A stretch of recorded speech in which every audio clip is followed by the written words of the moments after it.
여러분 안녕히 주무셨습니까? 참 좋은 아침입니다. 우리 2013년 11월 14일 목요일 말씀으로 드린 오늘의 번제 함께 합니다. 고린도전서 14장 1절부터 40절까지 말씀으로 같이 하겠습니다. 우리는 1절부터 5절까지만 같이 읽어봅니다. 나머지는 여러분들이 읽어보시면 충분히 이해하실 수 있는 말씀이라 생각이 듭니다. 시작. 사랑을 추구하며 신령한 것들을 사모하되 특별히 예언을 하려고 하라.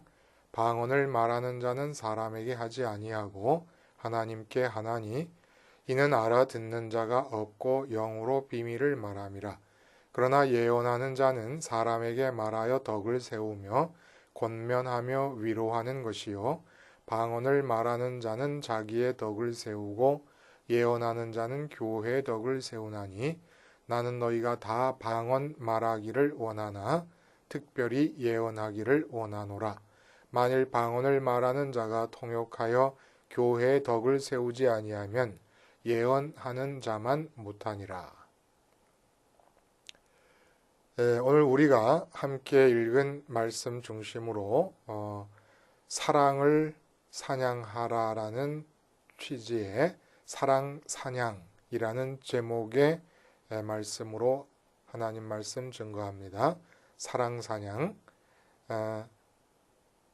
우리가 삶을 산다는 것 자체가 어떤 의미에서는 사냥꾼으로 살고 있는 겁니다. 내가 원하는 것을 추적하여 내 것으로 삼기 위해서 우리는 삶을 살고 있다고 해도 지나치게 과장되거나 잘못된 말이 아니라고 여겨집니다. 그런 의미에서 삶을 살아가는 동안에 사냥해야 될 것이 많이 있지만 다 제쳐놓고 사랑을 사냥하라.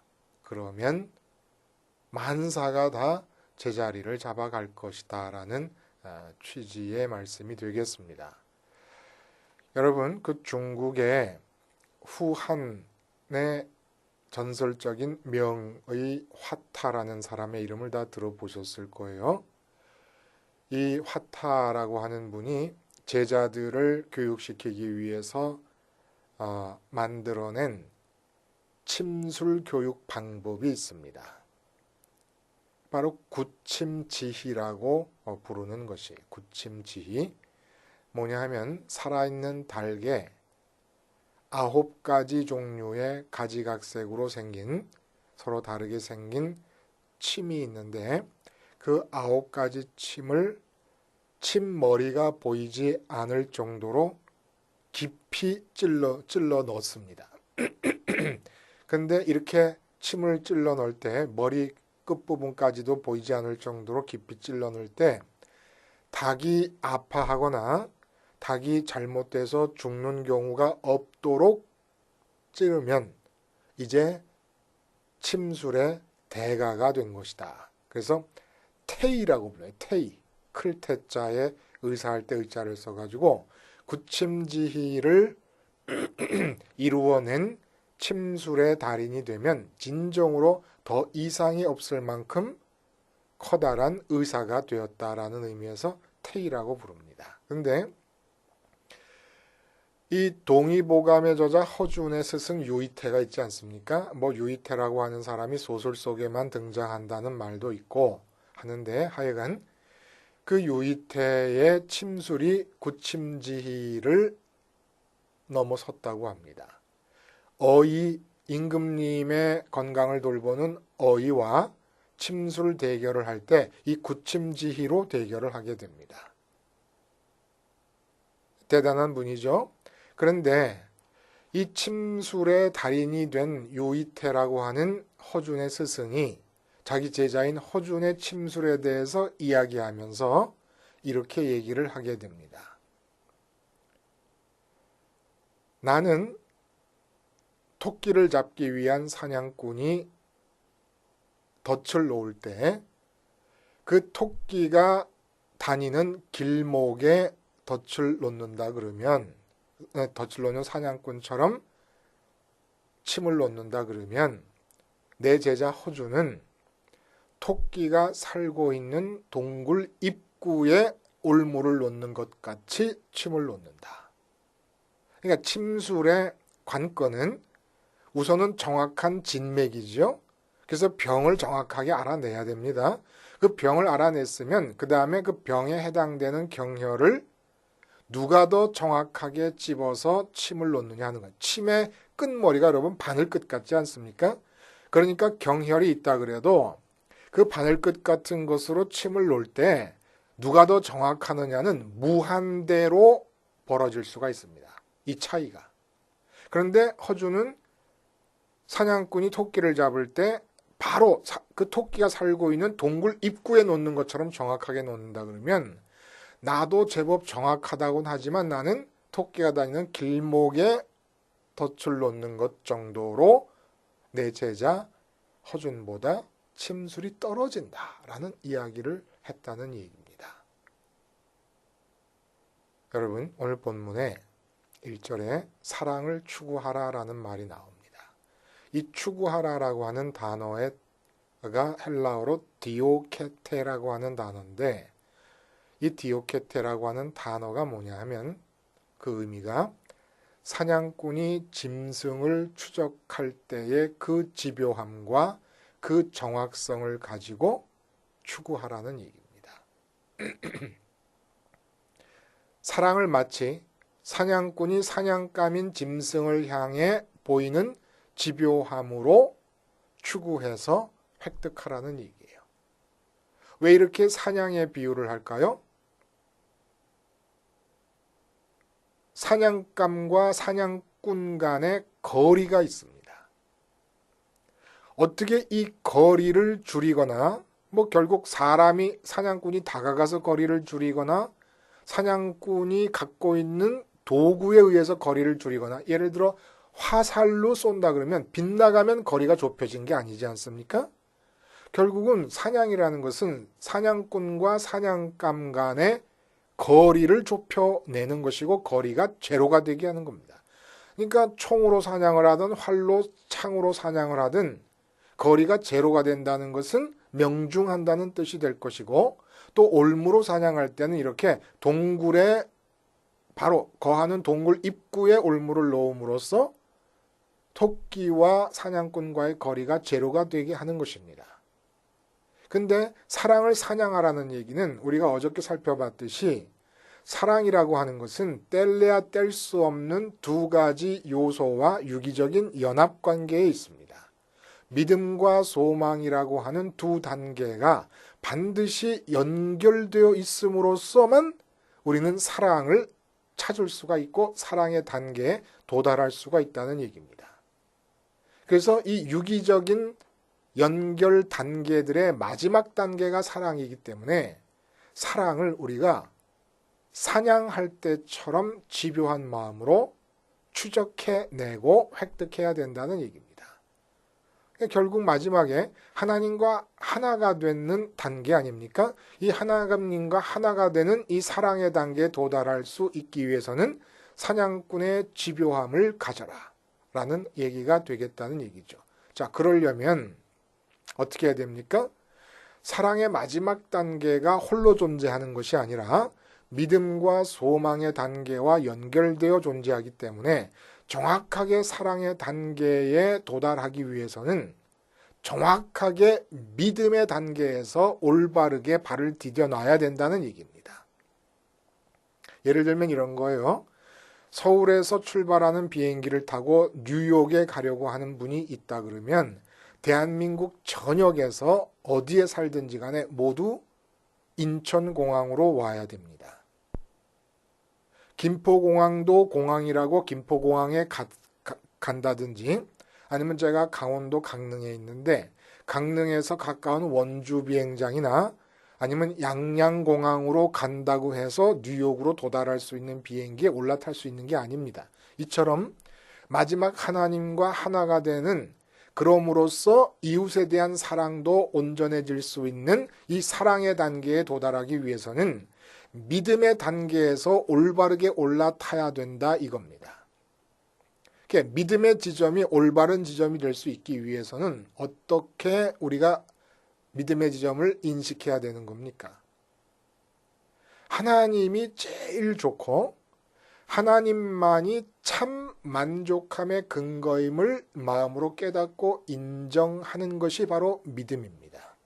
이 믿음의 자리에서 올바르게 올라서는 거예요. 마지막 하나님과 하나 되기 위한 사랑의 단계에 도달하기 위해서 정확하게 맥을 짚어내고 정확하게 자리를 잡고 침을 놓는 듯한 마음으로 해야 될 일이, 내가 지금 돈을 좋아하고 있던 상태에서 사랑을 사냥해야 되겠구나, 하나님과 하나 돼야 되겠구나라고 그러면 빨리 돈을 좋아하는 마음 대신에 돈 대신에 하나님을 벌자, 하나님을 사냥하자, 이렇게 마음을 바꾸는 것이 올바른 믿음의 지점에 도달하는 거라는 겁니다. 자식 문제 때문에 골머리를 앓다가 곧바로 자식이 관건이 아니다, 자식을 위해서라도 내가 해야 될 일은 하나님과 하나가 되는 일이다 라고 생각을 하고 올바르게 지점을 채택해내는 겁니다. 이렇게 믿음으로 올바른 지점에 올라서야 되는데, 내가 입으로 나는 하나님이 제일 좋아, 하나님만이 내가 진짜로 만족하고 웃을 수 있고 기쁠 수 있는 유일한 근거야 라고 입으로 말한다 그래서 진정으로 믿음의 단계에 올라서는 게 아니라는 겁니다. 그럼 어떻게 해야 됩니까? 하나님이 진짜로 제일 좋으신 분이 실제로 되어서 나에게 만나지시려면 어떻게 해야 됩니까? 십자가에서 죽으신 예수님과 함께 죽어야만 합니다. 죽는다는 게 뭘 말하는 겁니까? 이 세상에서 눈에 보이고 귀에 들리고 만져지는 것들 중에 좋아할 만한 모든 것들이 있지 않습니까? 얼마나 많아요, 좋아할 만한 게. 근데 이렇게 이 세상에서 좋아할 만한 모든 대상에 대해서 죽는 겁니다. 이렇게 모든 좋아할 만한 것들에 대해서, 사랑할 만한 것들에 대해서 그것만 있으면 내 마음이 만족할 수도 있을 것처럼 여겨지는 것들에 대해서, 기쁠 수도 있을 것처럼 여겨지는 것들에 대해서 십자가를 통해서 죽을 때에 어떤 일이 일어나느냐? 그동안 하나님 말고 좋아하면서 추구했던 죄악들에 대해 용서를 받을 수 있고 죄 씻김을 받을 수 있고, 하나님 말고 다른 걸 좋아하는 게 죄악이에요. 에? 꼭 십계명을 범하는 것뿐만 아니라 십계명을 범하는 것도 근본적으로 따져보면 하나님 말고 다른 걸 좋아하는 데서 나타나는 일입니다. 다. 이렇게 해서 죄 씻김을 받게 되고, 두 번째로는 하나님만을 좋아할 수 있는 마음 상태가 된다는 겁니다. 좋아할 만한 다른 다 모든 게 죽어야 하나님을 좋아하는 마음이 되는 거예요. 그리고 그렇게 될 때 실제로 하나님이 좋으신 분으로 느껴지기 또 시작하는 겁니다. 그러니까 십자가를 통해서만 올바른 믿음의 자리에 도착할 수 있고, 이렇게 되어서야 비로소 추구함이 시작되는 거예요. 사냥꾼이 사냥감을 발견하고 집요하게 추적해 나가는 것처럼 소망의 단계가 시작이 될 수 있다는 겁니다. 그래서 이 소망의 단계를 거쳐서 정말 집요하게 주님의 십자가를 붙잡고 계속해서 좋아할 만하고 그것만 있으면 너무너무 좋을 것 같이 나를 유혹하는 모든 것들에 대해서 죽어버리고 보이지 않는 하나님을 좋아할 수 있는 마음 단계가 되면서 그 좋아하는 하나님을 추적해 들어가서 기어코 하늘에 계신 하나님과 내가 하나가 되는 단계로 이르게 하는 것이 바로 십자가 사건이라는 거예요. 그런데 이렇게 믿음과 소망과 사랑의 단계가 반복 순환되는 동안에 우리는 사랑을 사냥할 수가 있고, 날마다 사냥하는 것, 날마다. 그리고 신령한 모든 것들도 또한 우리에게 주어질 수가 있습니다. 그런데 왜 그 많은 은사들 다 제쳐놓고 사랑을 추구하라 하시면서 사도 바울은 예언과 방언만을 얘기하며, 더군다나 예언을 방언 위에 우월한 것으로 이야기하고 있는 것일까요? 왜? 은사가 많은데 왜 예언과 방언을 말하는 겁니까? 여기서 말하는 예언과 방언은 은사로서 말하는 게 아니에요. 은사로서 말한 예언과 방언은 12장에 있습니다. 그럼 여기서는 예언과 방언을 왜 말하고 있느냐? 사랑을 추구하는 하나님께로 내 마음이 도달해서 그 하나님과 하나가 되는 마지막 단계까지 도달하기 위한 없어서는 안 되는 필수 불가결의 방법으로서 예언과 방언을 우리에게 이야기해 주고 있는 겁니다. 왜 예언이 이렇게 사랑을 사냥함에 있어서 하나님과 하나 되는 자리에 도달함에 있어서 필수 불가결한 요소인 것일까요? 특별히 여러분, 예언이라고 하는 것을 이렇게 사도 바울이 강조해서 얘기하는 이유는 말씀드린 대로 예언의 은사의 특징이 뭡니까? 그 의의가 어디 있습니까? 하나님과의 거리, 얼마나 하나님과 지금 멀리 떨어져 있는가 라는 것을 깨닫게 해주는 은사가 예언의 은사라 그랬습니다. 그래서 이 하나님과 내가 지금 얼마나 거리가 떨어져 있는가 거리를 측정함에 연관되어서 이 거리가 줄어들지 않을 경우에 미래에 어떤 일이 일어날 것이다 라고 하는 미래적인 사건들에 대한 말씀들도 주어지는 것이고 연관된 다른 말씀들이 다 주어지는 것이죠. 그러나 예언의 핵심은 바로 이 거리 측정에 있다는 얘기입니다. 특별히 하나님의 이름을 부르는 선민들이 하늘에 계신 하나님과 얼마나 멀리 떨어져 있는가를 진단해내는 겁니다. 왜 그러냐면 하나님의 이름을 부르고 있는 선민들에게 있어서 가장 큰 위험은 이름을 부르고 있기 때문에 실제 그 이름이 가리키는 존재로서의 하나님, 하늘에 계신 그 실제 하나님과의 거리를 측정할 수 있는 감각이 둔해집니다. 이름을 부르고 있으니까 항상 하나님 옆에 있는 줄 알고 하나님이 내 편인 줄 알고 있습니다. 이게 바로 문제라는 거예요. 그래서 사랑의 단계라고 하는 것은 하나님과 하나 되는 것이고 하나님과의 거리가 제로가 되는 상태입니다. 그래서 마치 사냥꾼이 사냥감과의 거리를 제로로 만들 때 사냥감 짐승을 획득하게 되는 것과 마찬가지로 예언의 은사는 사냥꾼의 감각을 가지고 하나님과의 거리가 제로가 되어야 되는 선민들에게 그 거리를 알려준다는 겁니다. 그래서 정확하게 사냥해야 될 지점까지 도달하게 해주는 게 바로 예언의 은사라는 거예요. 이 예언의 은사가 필요한 이유가 바로 말씀드린 대로 하나님의 이름을 부르고 있기 때문에 하나님과의 거리에 대해 무감각해지고 있다는 얘기입니다. 지금 한국교회 문제가 바로 그거예요. 믿음과 소망과 사랑이라고 하는 이 유기적인 연결 단계를 틀로 삼아서 들여다봤을 때 가장 문제가 되는 점이 바로 그 점이라는 거예요. 그러니까 어디서 거리가 생기냐면 믿음의 지점에서부터 잘못 올라타고 있기 때문이라는 겁니다. 믿음의 지점에서. 그러니까 예를 들면 이런 거예요. 목사님들 하면 대한민국의 목사님들의 10중 8구는 목회 성장학이라고 하는 말에 의해서 완전히 세뇌가 돼버렸어요. 목회 성장학이라고 하는 것은 아마 신학 이론 중에 가장 불순한 이론 중에 하나일 것입니다. 이것은 마귀가 심어준 신학 이론이에요. 목회 성장학은 구약시대 때 선민들이 풍요와 다산이라는 세상적인 가치에 홀딱 빠져가지고 완전히 노예가 돼서 풍요와 다산이 뭡니까? 부자 되고 많아지는 것 좋아하는 겁니다.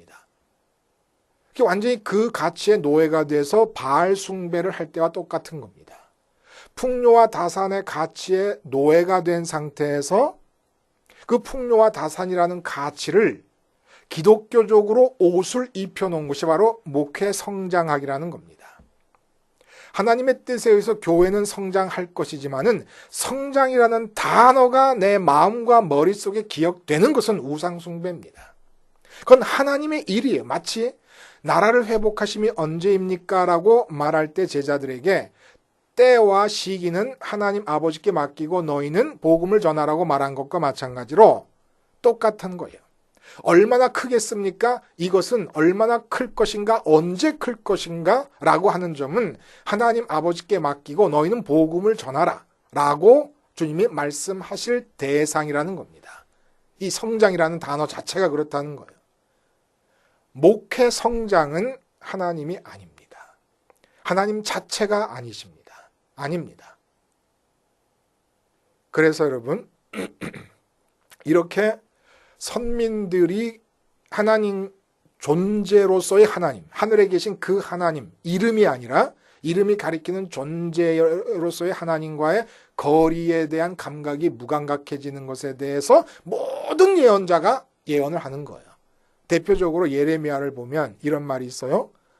이는 그들이 가장 작은 자로부터 큰 자까지 다 탐욕을 부리며 선지자로부터 제사장까지 다 거짓을 행함이라.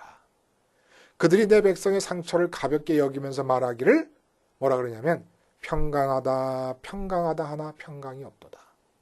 대제사장과 선지자들, 요즘으로 말하면 교계 지도자들과 목사님 모두가 다 평강하다 평강하다 말하고 있습니다. 근데 다 탐욕을 부린다는 게 뭡니까?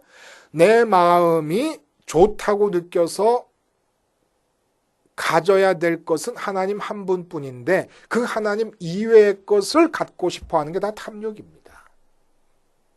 하나님 이외의 것을 좋다고 느끼는 것이 탐욕의 시작입니다. 근데 다 그렇게 하고 있으면서 평강하다 평강하다 하고 있다는 거예요. 그리고 23장 예레미야 보면은 항상 그들이 나를 멸시하는 자에게 이르기를, 하나님을 멸시해요. 근데 너희가 평안하리라 여호와의 말씀이니라 하며 또 자기 마음에 강박한 대로 행하는 모든 사람에게 이르기를 재앙이 너희에게 임하지 아니하리라 하였느니라. 여러분 여기서 하나님을 멸시하는 자에게 이르기를 평안하리라. 하나님을 멸시하는 자가 누굽니까? 한국교회엔 아무도 없는 것 같아요. 전부 하나님을 좋아하는 것 같아요. 하나님 돈 벌게 해주세요라고 하는 게 하나님을 멸시하는 겁니다. 하나님 건강하게 해주세요라는 게 하나님을 멸시하는 겁니다.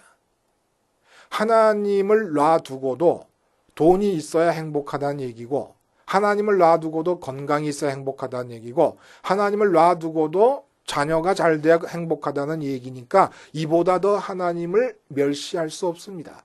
근데 그렇게 하나님을 멸시하고 있는 자들에게 목사님들이 뭐라 그러냐면 평안하다 평안하다 평안하다 평안하다 앞으로 잘 될 것이다 이렇게 얘기를 해버린다는 얘기입니다. 그래서 교회가 공동체적으로 사랑을 사냥해 들어가기 위해서는 반드시 예언의 은사를 받은 자들이 있어야만 합니다. 방언의 은사는 뭡니까 여기서? 지금 방언의 은사를 조금 열등한 것처럼 표현하고 있지만 그런 의미가 속내가 아니에요. 방언이 얘기되고 있는 이유는 예언의 은사가 교회를 공동체적으로 사랑을 사냥하게끔 하는 것이라 그러면 방언의 은사는 개인적으로 사랑을 사냥하게끔 하는 은사가 될 수 있기 때문에 같이 나온 겁니다. 단지 방언을 고린도 교회가 공공연하게 대중 앞에서 교인들 앞에서 자랑하는 풍토에 대해서 침을 놓는 것이죠. 그러나 방언이 필요하기 때문에, 방언이 필요하다는 얘기는 좀 더 폭넓게 얘기하면 개인적인 기도의 시간이 반드시 필요하다는 걸 암시하고 있는 겁니다. 개인적인 기도의 시간이 없으면 사랑을 사냥하는 일이 불가능하다는 것을 보여주고 있는 것이지요. 여러분, 개인적으로 기도 시간을 가짐으로 방언을 받고 기도하면 더 수월하게 사냥의 마지막 지점에 도달할 수 있을 것입니다. 필요합니다. 그리고 공동체적으로 예언의 은사를 받은 자들을 통해서 하나님과의 거리를 교회가 어느 정도 떨어져 있는가 진단해내고 측정해내야 됩니다. 그래서 교회가 혼신을 다해서 해야 될 일은 어떻게 하나님과의 거리를 좁혀서 사랑을 사냥해낼 것인가. 그러기 위해서 해야 될 일은 정확하게 믿음의 지점에서부터 자리를 잡아놔야 됩니다. 마치 허준이 침을 놓을 때 침자리를 잡아내듯이 정확하게 잡아내야 되는데 교인들 마음은 지금 너무 엉뚱한 곳에 가 있으면서 엉뚱한 것을 소망하고 엉뚱한 것에 대한 사랑의 단계에 도달하기 위해 애를 쓰고 있습니다. 이걸 잡아낼 수 있어야 된다는 거예요. 정확하게. 그러기 위해서는 십자가를 전하고 받아들이고 십자가를 생활해야 됩니다. 십자가를 통해서 이 세상에서 꼭 있어야 될 것처럼 느껴지는 좋아할 만한 모든 것에 대해서 죽지 않는 한 우리 마음이 하나님을 좋아할 수 없기 때문에 십자가가 곧 사랑 사냥의 처음이요 마지막 도구가 될 수가 있다는 얘기입니다. 십자가에서 주님과 함께 죽으심으로 하나님만이 유일한 만족의 근거고 참 좋은 대상이라는 것을 내 마음이 깨닫고 그 하나님을 소망하는 단계에 사냥꾼의 집요함을 보이며 소망하시고 그래서 기어코 사냥꾼이 사냥감 짐승을 손에 넣듯이 하나님과의 거리가 제로되는 상태에서 하나님과 하나 되는 놀라운 은총과 기쁨을 누리실 수 있기를 바랍니다. 기도하시겠습니다.